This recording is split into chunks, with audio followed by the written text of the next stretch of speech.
listeners. Welcome to the Music Festivals podcast. This is the show that helps you get to know music festivals, festival venues, and campgrounds before you go. I'm your host, Neighbor Nate, and I'm glad you're in the neighborhood.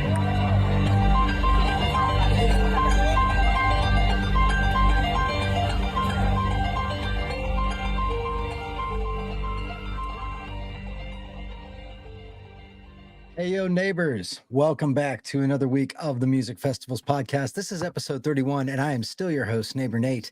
Each week, that does not change, and it has been absolutely nuts in terms of the last 2 weeks. So I just got back from Whippersnap down at the Florida Sand Music Ranch, was there from last Wednesday through Sunday, and had an amazing time. What a great festival. And we're going to get into that recap today, or as much of a recap that I can do in between the 2 days that I'm at home, because I'm actually heading out to Steamboat Springs for Winter Wondergrass this weekend, and we'll be there all weekend doing the same thing. It's not a bad life, let me tell you what. But very, very cool festival down in Florida. And so we're going to do a quick recap of the music, the Whippersnap Music and Arts Festival that happened last weekend. So I actually have 2 interviews to share today. I was able to interview a bunch of vendors and bands and things like that. And I'm going to share 2 of those today. And then the rest of them will be put on the channel in the coming weeks. So you will see them there. But really, really well done festival, right? I was able to, there was 27 bands there. And so I was able to get full sets of Keller Williams, of the new Mastersounds, of the Polyrhythmics, Steelin Peaches. You're going to hear from Daniel Heitz today, who is one of their guitar players, who's amazing. And then I got clips from the majority of the other 27 bands. And shout out to my brother Nick and his girlfriend Chelsea, who were able to join me at the festival. That was super cool having them there. It was Chelsea's first music festival, so it's always fun seeing somebody go to their first music festival and kind of have that experience for the first time. It was really, really cool. And Nick was very helpful in terms of helping me capture some footage and some great pictures and things like that. But just a quick review of the festival. So I really don't think there's too much that Shane and his team could have done better. First off, the layout was absolutely excellent. So you have the main stage under the pavilion at Florida Sand Music Ranch, and then a short 5-minute walk to the field where the second stage was set up right against the backdrop of a beautiful lake that's not normally there. Normally that's the field. And as we've heard in previous episodes, that field is receding. The makeshift lake is receding. I did get to talk to Turner Moore on Sunday night or Saturday night, who is behind the Sunshine Festivals. And he had told me that that has not happened to that field in the last 18 years. So because of the hurricanes in the last 2 years, the field's completely flooded. The water is receding and it will get back to normal eventually. But I did think that Shane and his team did a very good job working with the space that they had in producing the layout. The other thing that I liked about this festival in terms of the layout was that the merch vendors were directly behind the main stage, right? And what that resulted in was busy merch vendors all weekend, right? Like literally you could be watching the music, go do your shopping, still never leave the stage, still see what was happening, still hear what was happening. But I really do think that was a good move in terms of keeping the merch vendors busy and not giving excuses to attendees to not go to the merch, because you passed them every time you went to the stage. There was a lot of merch vendors there too, all selling great stuff. And you're going to hear from some of them today as well as in the next coming weeks. The food vendors I thought were also good. So those were stage left. If you're facing the stage left, arranged right to the side in a food court, complete with picnic tables and places to eat. And they were also busy all weekend. Really, really great vendors there. I tend to lean towards the barbecue when I go to these things. And I do have to give a shout out. I do not remember the name. It's probably in some of the drone footage, but the barbecue cart there had this barbecue mac and cheese that was just to die for. So if you are watching this show and that's you, please contact me via the website, because I would love to talk to you guys about being a food vendor at one of these things. I thought you guys did a really, really great job. The 2 stages were really well placed, because the challenge with having stages too close together is that when one band is finishing, the next band is sound checking. So Shane set this up to where there was literally only 5 minutes in between each performance, 26 bands, performances from noon on all the way through midnight. So 12 hours of music every single day. Only recommendation that I would have is maybe a little bit more time than 5 minutes, 10 to 15 minutes in between sets with maybe a few less bands would just give a little more breathing room, so you could get there, get set up, and not end up, having to miss the first song because you're still walking to the stage. But again, the layout was incredible, and that second stage was just so picturesque with the laser lights and everything else. And speaking of that, I think one of the top things about Whippersnap that I was most impressed about is the level of not just the audio production and the sound. The sound was excellent, but the lighting was incredible throughout the entire camp, which again, having those two stages separate from each other allowed you to constantly walk through the camp and experience the lighting, especially, once it got really, really dark in the late hours. So we're talking everything complete with laser shows on the stage and really great laser shows. There was an entire mushroom village set up that you'll see some B-roll of in the videos when you watch those on the channel, with giant inflatable mushrooms and backlit tapestries that changed colors and moved. And so just really trippy effects. And then one company actually on the second stage was projecting. They had very, very powerful projectors, and they were projecting faces on the trees. So these Aztec faces, I'll throw some pictures up, or maybe even, pop some in here so you can see them. But these Aztec faces that are popping in and out of the trees while the lasers are going on with a giant inflatable glowing mushroom in the background. It was really something, right? Like for a small festival, you're talking anywhere between 15, 2,000, maybe 2,500 people was max capacity given the situation with the field. It really was, it had the feeling of a much larger festival. So I was super impressed with that. Hats off to all the production crew who was down at Florida Sand Ranch for doing such a great job. The other thing that was excellent was the artists' sit-ins and the artists at large. I had seen Kanika Moore play a few times with Talk, but hadn't really known too much about her, and she is just incredible. I mean, blew the roof off the place, sat in with the Polyrhythmics, sat in with the new Mastersounds and just about everybody else. Hats off to Joe Marcinek as well for sitting in and also having his band perform. They did a really great job. And I do want to give a special mention to Shane Levine, who's the festival organizer, promoter, and his whole staff. From the get-go, everybody was super courteous, very hospitable, took care of everything you need, and actually in the middle of this busy, crazy event would take time to go stop and talk to people, right? Just to sit and talk with the crowd and get feedback and ask questions. So hats off to Shane, man. What a great festival. What a great event. I hope that you are still sleeping and catching up on all the rest that you did not get during those few days. I'm sure it'll take you probably a week or two to recover from that. But I do want to get to the interviews today. So featured guest this week, I was able to sit down with Dan Heitz, who is one of the guitar players from Steelin Peaches. Steelin Peaches is an Allman Brothers cover band. They were responsible for the Wednesday night pre-party. So this is Wednesday night, middle of the week. And they are, this is early bird entry, and it was packed. The floor was packed. Everybody was dancing. And I've heard a couple Allman Brothers cover bands, tribute bands, but man, did these guys just light it up. Their tightness and their respect and their kind of homage to the original Allman Brothers was outstanding. So I was very, very impressed with them and was really excited to get a chance to talk with Dan.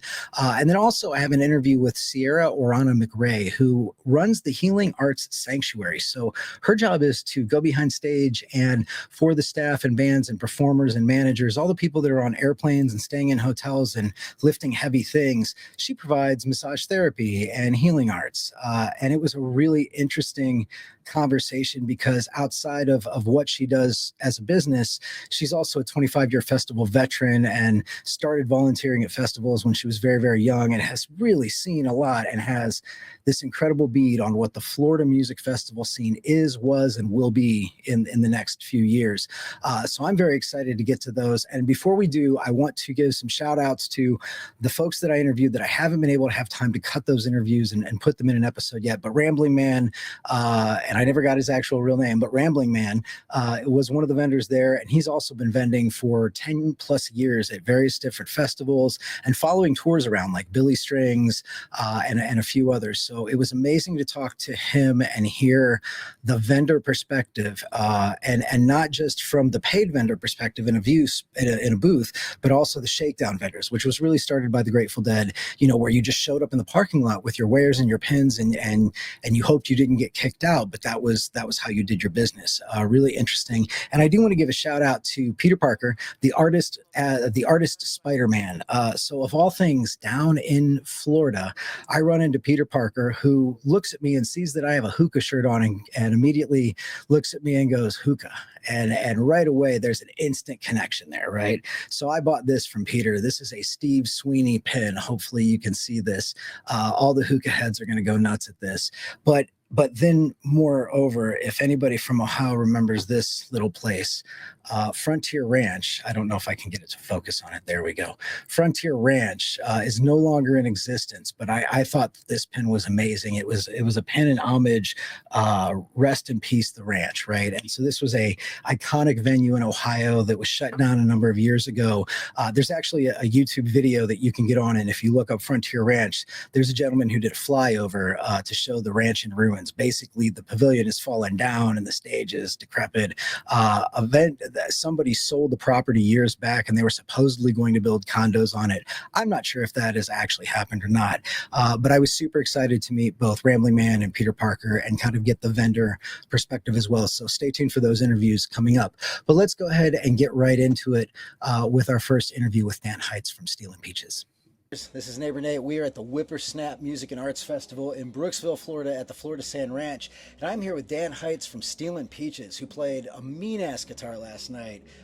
Thanks for doing this, man. It's cool that we got to meet up. Yeah, no problem, Nate. It's been so much fun. This festival is beautiful. The weather's been great, and it was fun playing last night. You guys killed it. And I have to add, like, Allman Brothers is not easy music, right? Southern rock in general is crazy. How often do you guys practice? Man, we practice as much as we can. We all have like lives and families. I mean, a lot of us, Chuck, the other guitar player, just had a baby. Yeah. So it's hard to get together, but as much as we can, but we just play a lot and we travel a lot, so that helps us keep us tight. That's awesome. Sure. What made you, when you guys came together, tell me a little bit about that and why you chose to tribute Allman. So here's the thing. In Orlando, we were all from Orlando. Okay. And there used to be a band called the Grooveoyant. And as a teenager, I'd go see the Grooveoyant down at Tanqueray's. And it was Bucky, the drummer from Steelin Peaches, and the guitar player, Chuck, David, the percussion player, who wasn't there last night. I used to go see them there down at Tanqueray's. And that band disbanded. And then me and Chuck started playing gigs together, doing our own original stuff. And people just kept saying, hey, you guys should play Allman Brothers stuff. And we already did some Allman Brothers material. Yeah. So the pandemic happened, and people just kept asking us to play Allman Brothers stuff. And we're like, you know what we should do? Start an Allman Brothers band. Right. So we love this music so much, so it just seemed like a natural step forward to like, hey, let's just take this seriously. Let's do the Brothers stuff. Because we, again, like you said, it's not easy material. As a guitar player, I couldn't ask much more, you know? Yeah. Because it is complicated, but... You know, it's just it's having symbiosis of moving together as guitar players and just playing. It's really cool. Yeah, I mean, some of the stuff when you guys sync up and play those melodies that are kind of like in harmony and whatnot, it's insane. I mean, that's the magic of the Allman Brothers. Harmony guitar is like the driving force. Yeah. It was Dickie and Dwayne at first, but then, I mean, that band has had some of the best guitar players ever, you know. See, I never got to see them live, right? I think you said you did. You were telling me a story before we jumped on. Yeah, so I grew up going to Wani Fest up in northern Florida at the Swanee River Music Park. They did Wani for years. And my first time I was about 10 years old. Yeah. And just started playing guitar. And... saw the brothers, saw them do Mountain Jam, and was like, if I could do anything close to that, then let's pony up, you know? That's awesome. Yeah, man. So that's kind of the journey for me. So everybody talks about Wani and that venue as being like the big one, but everybody compares this venue, Florida Sands, to that, but on a smaller scale. Is that accurate? Oh, 150%. It's like a small Swanee. I mean, Swanee's great, but when I started going to Wani, it was 2,000 people. It wasn't many people, and it was much just like a smaller festival. Now you go to Kula, it's 30,000 plus people. It's a chaos. But I like the smaller festival feel, and that you get that here, you know, which is cool. Yeah, it's absolutely, the vibe of this festival is really cool, like even from coming in yesterday. Yeah. So what's your take on Whippersnap so far? Oh, it's amazing, man. I think the first time they did it down here was last year, right?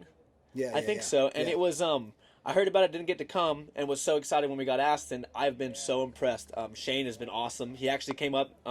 Shane came up and played with us last night, which is cool. He was on percussion, played I think the whole second set with us. Yeah. So that's cool. It's been amazing, man. They've done a great job. The music's been awesome. The art's been cool. It's just a great time. Yeah, good crowd, good venue. And watching Shane play it, like I knew he was a drummer, but he plays Ming Conga. Like, dude, he was ripping. He was ripping the timbales for sure. Yeah. And he sounded great. And it was I'd never met him before, and he was the nicest dude. So it was very cool to, just such a warm welcome for us, and coming and doing that. Especially on a Wednesday, we had. It was like 100 people out there, Yeah, I was blown. Like that was the early bird. It was a Wednesday night. Yeah, and the energy was right, and everybody was dancing and good times. So, do you guys play anything outside of Allman Brothers, or do you write your own stuff? Yeah, for sure. I've been. All of us do actually. All of us have our own original projects. I've been doing the Daniel Heitz band for years, which is my own music. That's what I grew up doing. I never really wanted to be in a cover band per se, but the Allman Brothers are my favorite band. Yeah, and so I do that, the Daniel Heitz Band. I played here a bunch at OBJ, which was a festival that used to be held here at the Orange Blossom Jamboree. Okay. And that festival was here for, I think, almost 10 years at this park. Yeah. I think they stopped doing it about 2 or 3 years ago. Shout out Andy Lytle. Heck yeah. Andy's Nice. Billy Strings sound guy. Okay, yeah. But that was his festival that he used to run here. And I used to play that with my band here for years. And then also... Chuck had that, like I said, the band The Groove Orient, but we all do have original projects as well. He has the Chuck McGidd band. Our percussion player is in like a marimba, like a jazz quartet. So we all have other stuff. Yeah, it seems like everybody's got side projects and whatnot. We all like playing too much to just play one thing, So, So where else around Florida do you play, or do you guys go outside of Florida? Oh yeah, we do. We travel. We've been really hitting the southeast, really hard the last couple of years. We hit Charleston, the Charleston Poorhouse. Okay. We do Atlanta. Just kind of hitting those markets. It's hard for bands in Florida because it takes 4 hours to get out of my state. Right. And then I get another 4 or 5 hours to Atlanta. It's just like it's a lot. But yeah, we've been hitting the southeast. We actually just did last year. We did Roots Rock Revival, which is Oteil Burbage's summer camp that he hosts. Okay. And we got asked to do that, be like the like a kind of artist at large, but the whole band come and play and hang out with Oteil for a week. So that was really cool. So we traveled up to New York for that last year. So we did a little bit of like New York City and working, but mostly southeast. Did you get to jam with him? Did he sit? Oh yeah, for sure. Yeah, he sat in with us for sure. And actually, our other Bucky, one of the drummers last night, if you were looking at it, was stage right. Yeah. But he plays with Roosevelt Collier, but also he got asked to play with Trouble No More, which is Taz Neuterauer's Allman Brothers cover band as well. Yeah, it's a badass band. It's interesting when you get into like the tributes. And I've got a good friend that's in a Fleetwood tribute. Oh, right? cool! Yeah. And what's ironic is they will come down here and do like 8 shows because they do a lot of the like municipality festivals. So like, do you guys do that? Do you go and kind of build a location and then try to hit? Oh yeah. Well, we definitely hit markets, right? We we go to West Palm a lot, going to the Funky Biscuit, and you just hit these places and you start building crowds there, right? You go back and hopefully it's a little bit more each time. So yeah, we've been building those markets in Florida. So for sure. What's the best festival your favorite festival that you get to play? I mean, I just like playing all festivals. The vibe is so cool, and it's always a fun time. It's always hard to pack Magic into an hour or two. Yeah. It's hard. You get warmed up, and I feel like I'm done right away. Yeah. But any festival, we played Hula 2 years ago, and that was special for me. Playing the Allman Brothers music at Swanee was like a really full circle moment for me. That had to be like one of those like choked up. I teared up. Cool. I definitely did. It was definitely. Awesome. I got more nervous than I usually get getting on stage. And it was cool, man. It was so very cool. What's your favorite festival to go to, like when you're not playing? Oh man, I like all sorts of things. I've been to a bunch of. I like going to see. I mean, festival wise, I used to love the Auras. Okay. And like even like Tipper and Friends, some of that kind of stuff too. But like I just like going to see live music in nature. It's the best, So anywhere I can do that, sign me up. Is it different for you guys, like when you're playing at a venue like this, where it's outside and it's camping and whatnot, versus playing a venue like Janice Live or something? Like, do you prepare differently? Yeah, I think you definitely prepare differently. Usually with festivals, there's only got an hour or so, right? Yeah. Usually with like those Janice Live shows, we're doing just us, 2 sets, an hour 15. So I got like another set to warm up, and last night was nice because we got 2 sets. Yeah. But usually a festival is like show up, play your hour, hit the road, so it's interesting. But I got the whole first set, and like literally right as you guys wrapped up, I looked, I had like a minute of battery left in all my cameras. Hey, so there you go, I perfect. got the whole thing. Yeah, well, that worked out perfectly. Yeah. So what do you think it is about music? Like we were talking a little bit, like I'm really interested in music festivals, obviously. But what is it for you that makes just the festival environment special? I think it's just human connection. Okay. You know what I mean? People coming here and being able to like bond over something that's bigger than ourselves, which is music, you know, and have this shared thing. It doesn't matter where you come from, what walk of life that you have. Yeah. It's just about sharing this moment right now, and that's why usually everybody's pretty friendly because you know we're all here for the same reason, is hopefully for the music and for just like kind of let loose in whatever way you need to, but like it's definitely magic, you know. Especially in these times, like it's interesting. You come to this place and everybody's nice to each other. Right? Like, and that doesn't happen a lot. I noticed that as a young kid going to Wani. I was like, why is everybody so nice to everybody else? Right, because, right. in regular life, like, yeah, people are nice, but it's different. It really is different, Yeah. And I think that kind of goes back to the culture, Yeah. There's a perception out there that music festivals are just for druggies and it's a party and all that. And granted, that stuff is here, right? Like it always is at festivals, but it's bigger than that. If you could do your own festival, right? Yeah. Where would you have it? What would it look like? Who would you have play? So I think, this place is pretty cool. Yeah. So if I was going to throw one, it'd probably be here. Steelin Peaches has been talking about doing a festival for a little while, so you might see that in the near future. Okay. That could be cool, and we'll probably do us and a couple other bands, and we've been talking about hopefully maybe here at some point. Okay. So that could be cool. But yeah, us and like, there's so many cool Florida bands like Electric Kiff. There's a lot of people that like would be fun to put on a festival with, and like we were doing we just did a run of shows actually. What we do every summer, we've been doing the Watkins Glen run of shows. Okay. Which is the Watkins Glen show. Yeah. Was the biggest one of the biggest concerts ever, right? And it was the Grateful Dead and the Allman Brothers. So the last 2 years we've been touring during the summer with another Grateful Dead band and doing a couple theaters in Florida, okay, where we play the Watkins Glen set with the Allman Brothers, and then we had Crazy Fingers one year, and then Uncle John's Band one year, okay, and Unlimited Devotion as well, doing Dead stuff. Now, do you guys try to replicate the sound check, the famous Watkins Glen sound check? I've tried to tease the boys into it. Right. That's a hard sell, right. That was a phenomenon. Oh I mean that said, both of those bands were firing off at that point in time. You know, so for sure. That was the top of their game. But yeah, so we run that. We do that every year. I think we're gonna keep that a tradition of running that every year. Do the Watkins Glen anniversary and run with a Grateful Dead band because we're just doing bigger theaters and because we can pack them out. Yeah, so it's cool. That's awesome. Yeah, man. Have you ever met the Allman Brothers or anybody? I met Derek as a little kid at Wani a couple times. Warren, just in passing. But yeah, man, they're all super sweet people. That's another cool thing about the musicians in this scene is usually everybody's pretty nice and welcoming. So. Yeah. Well, that's awesome.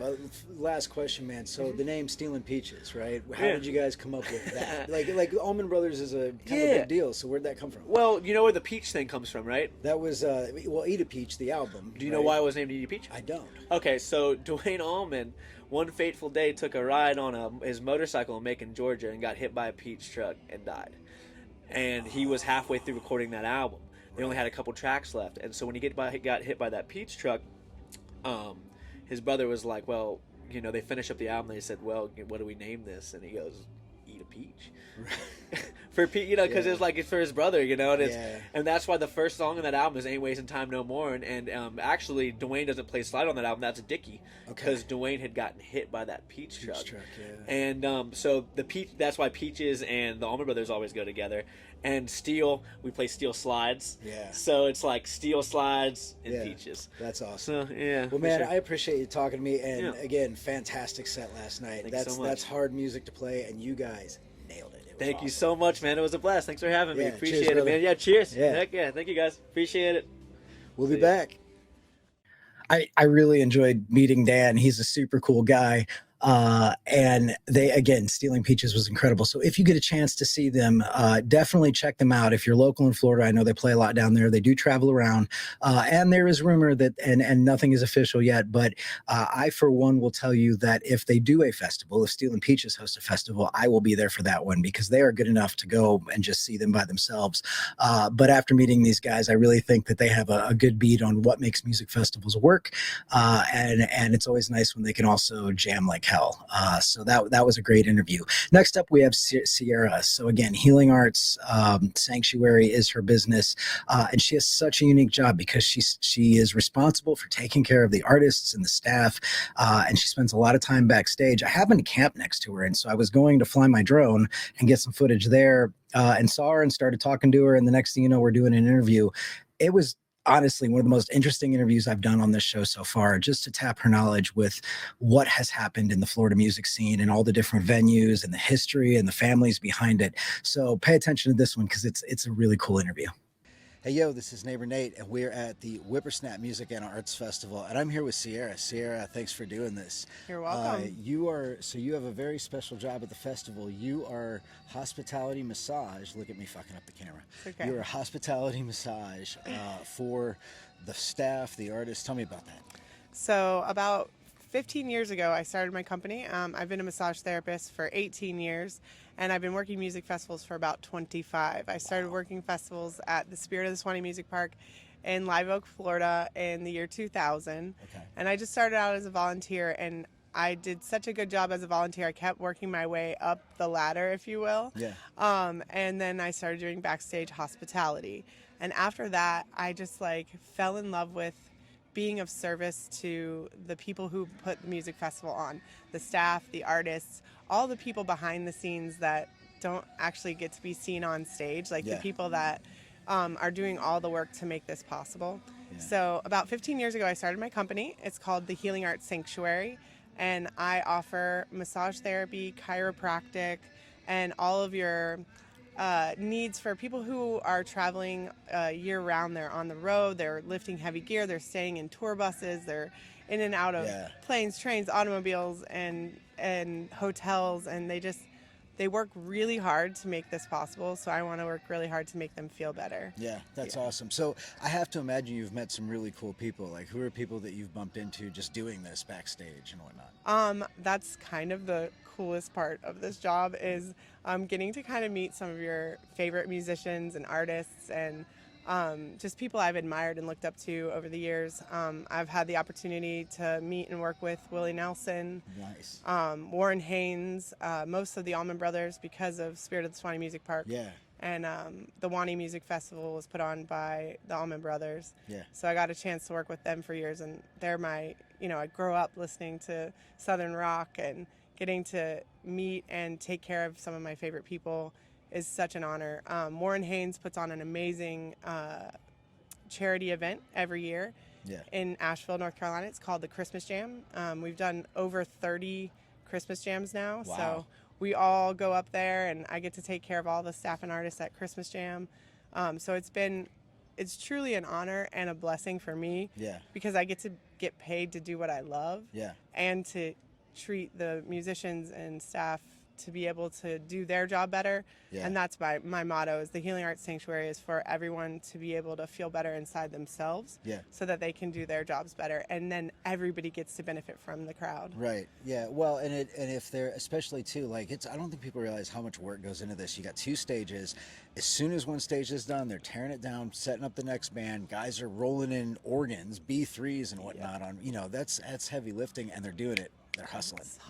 Because you got to, and this, what's ironic is sometimes schedules get messed up at festivals. This place has been right on it. On point, and it's really, there's so much work that goes in the stage hands, and then because I work on a lot of the staff and the touring crews, you have bus drivers, you have all of the stagehands loading in and out equipment. You have the tour managers, and I work mostly with the tour managers. Yeah.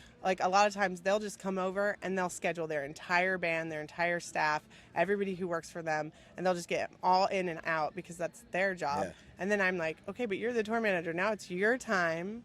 When they get every one of their artists taken care of, then they can lay down and get treated as well. Yeah. So it is really an honor, especially if you've never been to the Spirit of the Swanee Music Park in Live Oak, Florida. Yeah. It's my favorite place on earth. So I have not, and this is what everybody talks about down here. And they talk about how this place is a smaller version, and it's really nice, but that seems legendary. So tell me about the history. Tell me about the music park. I'm glad you asked that because, like I said, I have been going to the park. I started going to the park in 1996 when it opened, the Harvest Music Festival, and the Cornett family bought it. They moved from Kentucky down to Florida, and they started doing bluegrass festivals at the Spirit of the Swanee Music Park. It's about 200 acres, just off I-10, and it's right in what I call the armpit of Florida, the crook of the Panhandle. And it's so beautiful. There's just live oaks everywhere, just kind of like here, but like everyone said, this is like the smaller version of Swanee. And you also have the Spirit of the Swanee Music Park has the Swanee River that runs through the park. And so the beach is legendary to go swimming. And the locals say when you go swimming in the Swanee River, it's like being baptized in sweet tea. Okay. Because nice. the water, like from years and years of the tannins reacting to the limestone and the aquifer, it creates this like sweet tea. It's clear, crystal clear, but it's like deep, like dark brown water. Yeah, but it's beautiful. So is it salt water, fresh water? It's fresh water. It's aquifer, fresh water. It's definitely a legendary river. But the park itself, it's got a whole infrastructure. It's a year-round campground. We run about 5 festivals a year out of the park. The one I started working for was Magfest and Springfest, so they're bluegrass festivals. Right. And now they've changed names over the years, but still same people. So now it's Swanee Roots Revival and the Spring Reunion. Okay, I've heard of Spring Reunion. Everybody talks about Halloween, which Halloween is massive. is the big one. Right. And then the other big one is, so we have Halloween, and then we also have Resonate. Swanee Resonate is a big one. I've heard, Yeah, so. Is that more EDM? Focused, or? Resonate's a little bit balanced. Halloween is more EDM focused, but we all String Cheese Incident, a band I've worked for almost 20 years. Nice. They are the ones who put on Swanee Halloween, and so they like to bring everybody together. Like there's EDM, there's Jamtronica, there's metal, there's just all different kinds of walks of life. Like if you love music, you will find something that you love at Halloween. And then the art, there's just so much art and creation going around, especially at Spirit Lake. So you get to see so much amazing things happening. Yeah. Well, and so I've heard, like my brother tells me about, and I've heard 4 or 5 people mention the old Bear Creek Festival. Yes. Did that just go away, or did that become something, or what's the story behind Bear Creek? Well, it's funny you should ask, because we're about to put on Swanee Amp Jam, which is a combination of Wani and Bear Creek. And I was a part of the beginning of Bear Creek. It actually started with a little festival called Down on the Farm. That was in Quincy, Florida. And there were some issues that happened with Quincy having a festival. It's very for lack of a better word, just small town backwoods, like good old boys, I guess would be the best way to say that. But they just didn't really like the hippies coming in. So at the last minute, when Bear Creek was supposed to be happening at actual Bear Creek, this was in 2007, I believe, actually. The town of Quincy, Florida, told us we couldn't have it there anymore. Like, the city council decided to just ban us. So the owner, Lyle Williams and Paul Levine, who are the people who put on Bear Creek, had to move the festival from the actual Bear Creek in Quincy, Florida, on the property, to, at the last minute, Spirit of the Swanee Music Park. I see. Swanee saved us at the last minute. And I was actually, at the time, I ran the kids' tent at Down on the Farm, and then the kids' tent from Down on the Farm ended up becoming the kids' tent at Bear Creek. So now my joke is I ran the kids' tent for so many years, and now I get to run the adult kids' tent, because everyone gets to come here and relax and feel groovy and have a good time. And so this is it's a joy for me to be able to make everybody feel good. But when Bear Creek had its tenure, we had a good 10 years of Bear Creek, and then something happened in the music industry, which I call the big dogs came in and put some of the smaller festivals to sleep.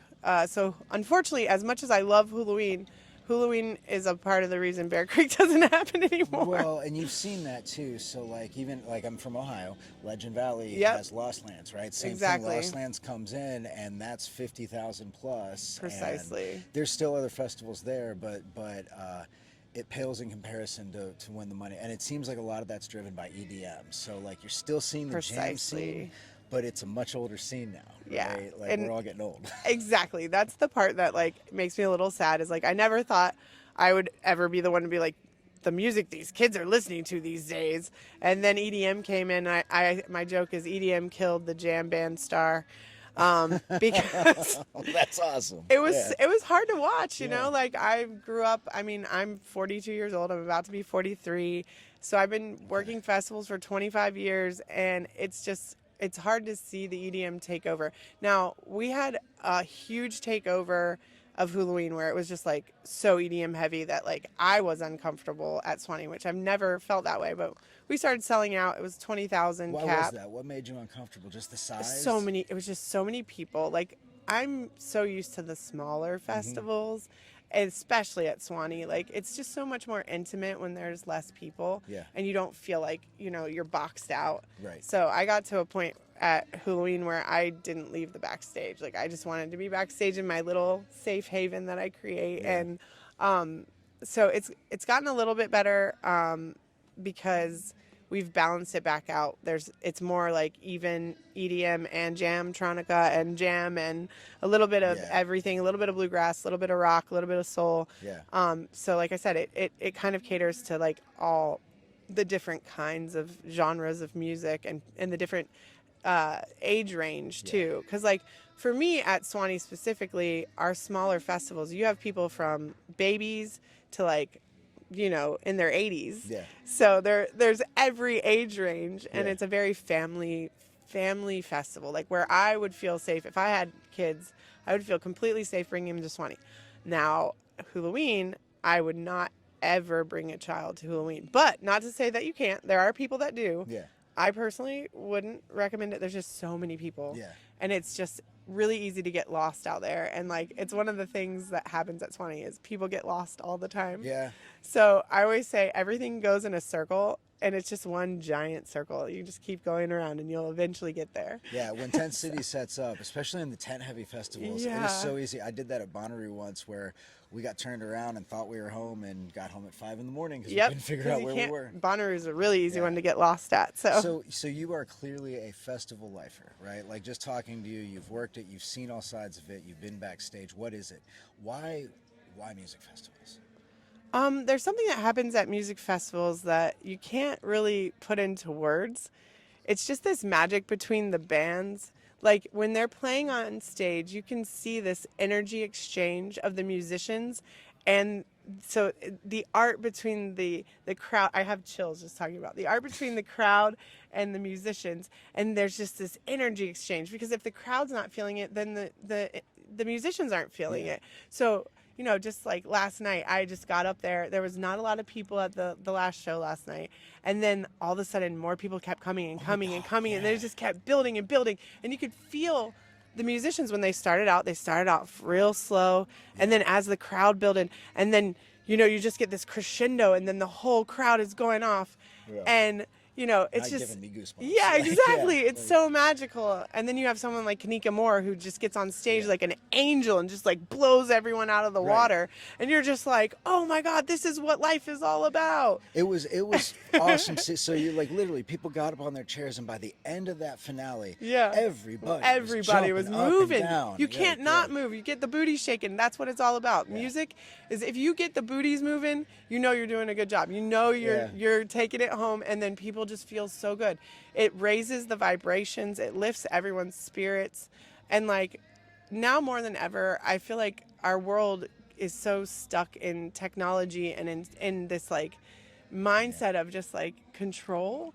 And when you come out here, you get to lose control and not have to be in charge of anything or anyone. You're just in charge of yourself, and you get to have this adventure.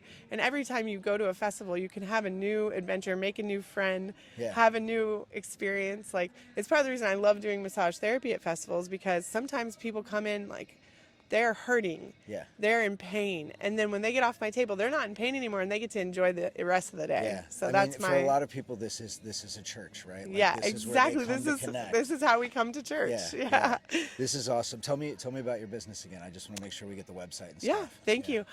So my business is called the Healing Arts Sanctuary. My tagline is, the sanctuary is inside of you. The guru is in you. So I like to bring everyone to their own sanctuary inside themselves.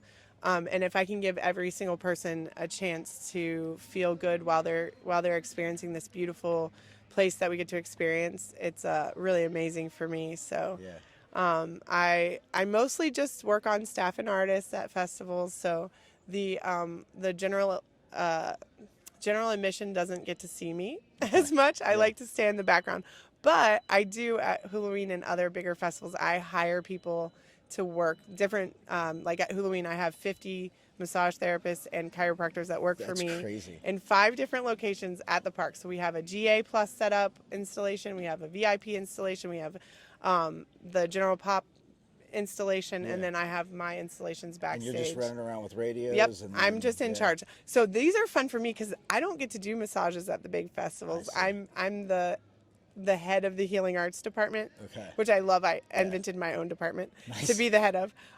So here I get to take care of the musicians and all of my friends and staff and artists here that work so hard. Awesome. So today is really staff heavy massage day. So I actually have to get back to working, but no, I appreciate I really appreciate you too, Nate. This was cool. Thanks to you. Thank you so much. Yeah, I hope you get all the good stuff that you get out of this, and you get to have a good, story to share with the world, because this is important. This was one of them. This was awesome. Thank you so much. Yeah, cheers. It's my pleasure. Cheers. All right, neighbors, that is all we have for this week. Again, thanks to Dan and Sierra for taking time to talk to me and share their experiences about music festivals. Make sure that Whippersnap Music Festival, Music and Arts Festival at the Florida Sand Music Ranch is on your radar for 2026. It is absolutely worth the trip, no matter where you are in the country. If you are flying in, one of the things that Shane does that I think is such a great move is if you want to fly in, it's hard to take tents and camping gear and whatnot.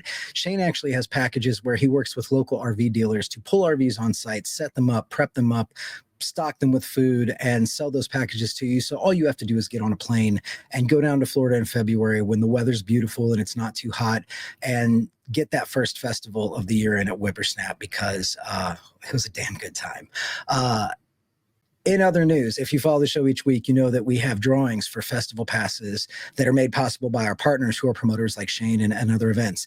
And we have one that's actually closing at the end of this month. So you have until the end of this month, February 28th, to win passes to Cave Jam 2025. And that is happening in Pelham, Tennessee over Memorial Day weekend at the Caverns, Grundy County. And that's May 24th and 25th.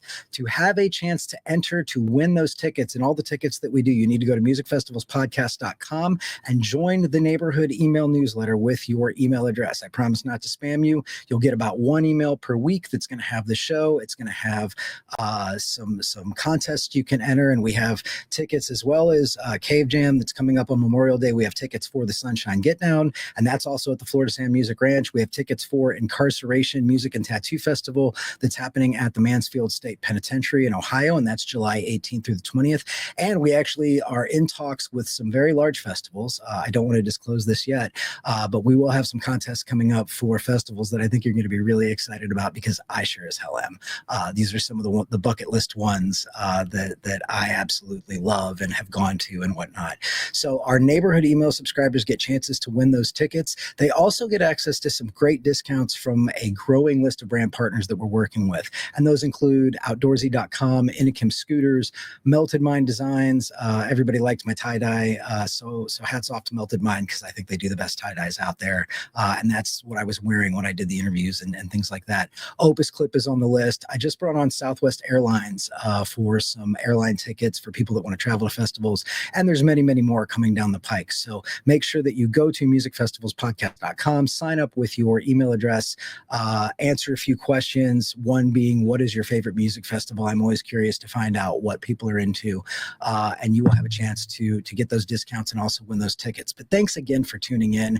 And especially to all of you that I had the chance to meet at the Florida Sand Ranch for Whippersnap.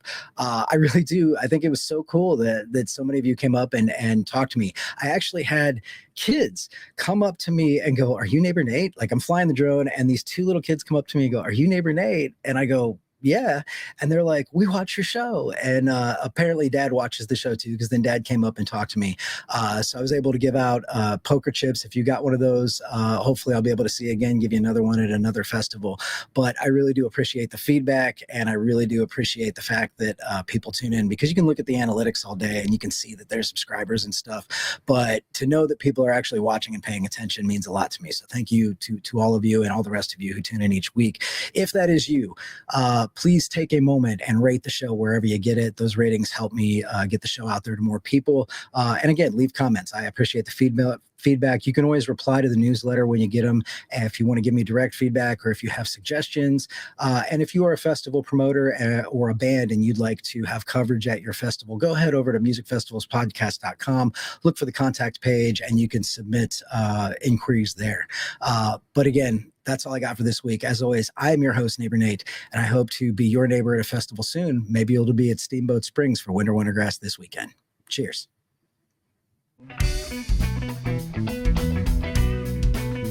Thank you.